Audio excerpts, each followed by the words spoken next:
सत श्री अकाल, आदाब, नमस्ते सब मेरे सारे प्यारे दोस्तों को। तो आज मैं आपको लेके चल रही हूँ नायग्रा की एक रोशनी भरी यादगार यात्रा पर। हर सफ़र की एक अपनी कहानी होती है और हर रात अपनी खूबसूरत याद हमारे दिल पर छोड़ जाती है। और ऐसे ही कुछ नायग्रा का मेरा ये ट्रिप था। शाम का वक्त था जब हम नायग्रा फॉल्स पहुँचे और सबसे पहले हमारा कदम पड़ा इस भव्य नायग्रा व्हील की ओर, जो कि अपने पूरे शहर को अपनी ऊंचाई से निहारता है। व्हील के पास टहलते हुए ठंडी हवा के झोंके, दूर से आती झील की आवाज़ और लोगों की जो चहल पहल थी वहाँ पर। बच्चे, बुजुर्ग, कपल सब इधर उधर अपनी दुनिया में खोए हुए एक अजीब सी खुशी लेकर घूम रहे थे। अलग ही रौनक थी वहाँ पर। आप देख सकते हो कि रात का टाइम, इतना सुंदर बादल और ऊपर से इतनी रौनक, सब अपने अपने परिवार के साथ, फ्रेंड्स के साथ। और उसके बाद हम पहुँचे नायग्रा फॉल्स के पास और वहाँ पर जो नज़ारा देखने को मिला ये मैंने पहली बार देखा। क्योंकि डे टाइम का नायग्रा फॉल्स की वीडियो तो ऑलरेडी मेरे चैनल पर हैं, आप उनको देख सकते हैं। मैंने 2 पार्ट्स में बनाया था, लेकिन ये आप कलर्स देखिए ज़रा, कभी ब्लू, कभी रेड और कभी एकदम चांदनी जैसा चमकता हुआ सफ़ेद कलर और कभी ग्रीन कलर। मतलब ये एक अलग ही जो एहसास था मुझे दे रहा था। और आसपास के सभी लोग वहाँ पर अपने अपने हाथों में मोबाइल लेकर इस सुंदर नज़ारे को कैप्चर करने की कोशिश कर रहे थे। मुझे सबसे ज़्यादा अपील किया ये सफ़ेद वाला कलर, क्योंकि ये बिल्कुल ओरिजिनलिटी से बहुत पास था और मुझे ये ऐसा लग रहा था जैसे कि मैं एक सपनों की दुनिया में पहुँच गई हूँ।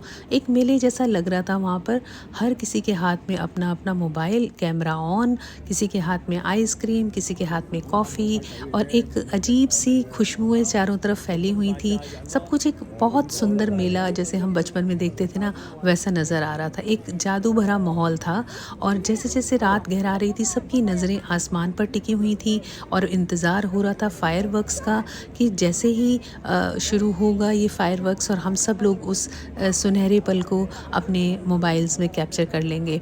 तो सबके मन में एक, देखिए जी, और इसके बाद वो हमारे इंतज़ार की घड़ियां ख़त्म हुई और आसमान में इतना खूबसूरत नज़ारा, रंग बिरंगा फायरवर्क्स वहाँ स्टार्ट हो गया और हम सब लोगों के चेहरे पे मुस्कान, चारों तरफ बहुत खुशी की चीखें, सब लोग चिल्ला रहे थे, कोई बच्चा, सब रोमांच से भरे हुए थे। क्योंकि ऐसा नज़ारा रोज़ रोज़ देखने को नहीं मिलता।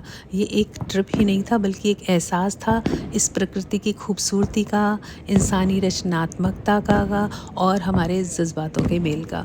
और कभी कभी कुछ पल इतने ख़ास होते हैं कि हमेशा के लिए आपकी रूह में बस जाते हैं। और आज की रात नायग्रा में हमें वही पल का एहसास मिला।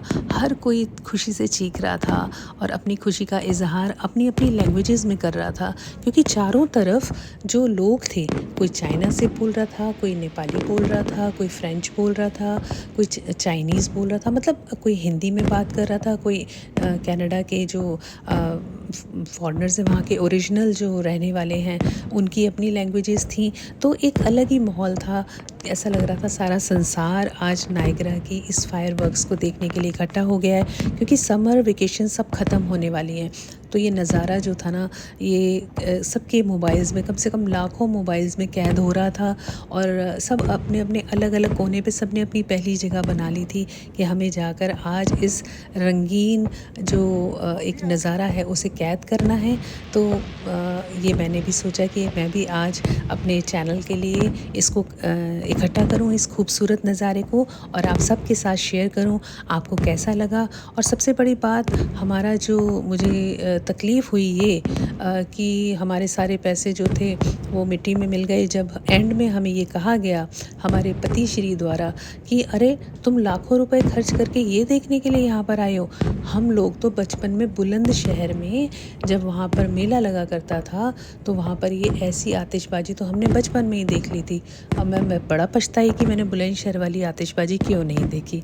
जोक्स अपार्ट, ये एक मजाक था, बट सच में हम बाद में बहुत हंसे जब उन्होंने ये एंड किया कहकर कि ये आतिशबाजी तो हमने बुलंदशहर में बचपन में ही देख ली थी और तुम इतनी दूर इसको देखने के लिए आए हो। हाँ, ऐसा है, भारत में भी ऐसा होता था बचपन में वहाँ पर। अब तो दिवाली पर भी रोक लग गई है पटाखों पर और इन चीज़ों पर, क्योंकि पॉल्यूशन लेवल जो है काफ़ी बढ़ चुका है वहाँ पर। तो वो चीज़ें मेरी आंखों में एकदम चमक सी भी आ गई ये बात सुनकर कि हाँ, ऐसा होता था।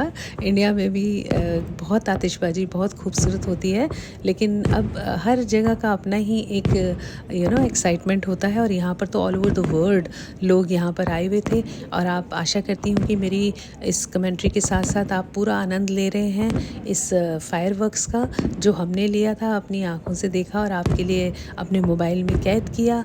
तो इसी तरीके से चीखों की गूंज में, खुशी के रोमांच भरे माहौल में ये सारा नज़ारा जो था कैद किया गया। और कैसे आप देख रहे हैं, कभी आसमान में लाल रंग फुलझड़ियाँ आ रही हैं, तो कभी देखिए कितना मतलब एक अलग ही नज़ारा था, जो कि मेरे बयान करने से भी डिफरेंट आ रहा है। और आप अपनी आँखों से इसको एंजॉय कीजिए, देखिए आपको कैसा लग रहा है, कमेंट्स में ज़रूर बताइएगा।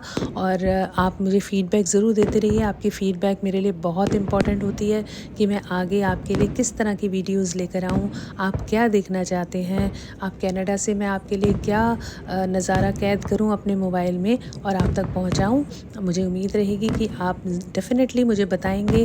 और आप मेरे इसमें ईमेल आईडी भी दी है, आप मुझे ईमेल करके भी बता सकते हैं। और इस नज़ारे का आनंद लीजिए, नायग्रा फॉल की एक रंगीन रात जहाँ पर हमने ये पूरे नज़ारे को आपके लिए कैद किया। बहुत ही खूबसूरत लग रहा था। और एंड में तो इतनी चीखें हुई थी वहाँ पर, इतना लोग चिल्ला रहे थे ना कि जब ये पूरा दृश्य समाप्त हुआ, पूरा फायरवर्क्स का एंड हुआ, तो कमाल कमाल था। मेरे बयान करने से भी ऊपर है, क्योंकि जो लाइव देखने में जो मज़ा आता है ना, नो डाउट वो अलग ही एक्सपीरियंस होता है। आसपास की वाइब्स, और ये जब एंड में हुआ एकदम इकट्ठा, बस आतिशबाजी एक के बाद एक चल रही थी। और चारों तरफ एक रोमांच भरा माहौल, सब लोग इतने खुशी अपनी इजहार कर रहे थे ना। तो मतलब वहाँ पर अपनी जगह ढूंढनी मुश्किल हो गई थी कि हम कहाँ जाकर खड़े हों, जहाँ से कि हम पूरी तरीके से इसको कैप्चर कर सकें। आशा करती हूँ आपको ये वीडियो पसंद आई होगी। Thank you so much for watching this, and like करें, सब्सक्राइब करें, ताकि आपको मैं और खूबसूरत नज़ारों से निवाजती रहूँ। Thank you so much.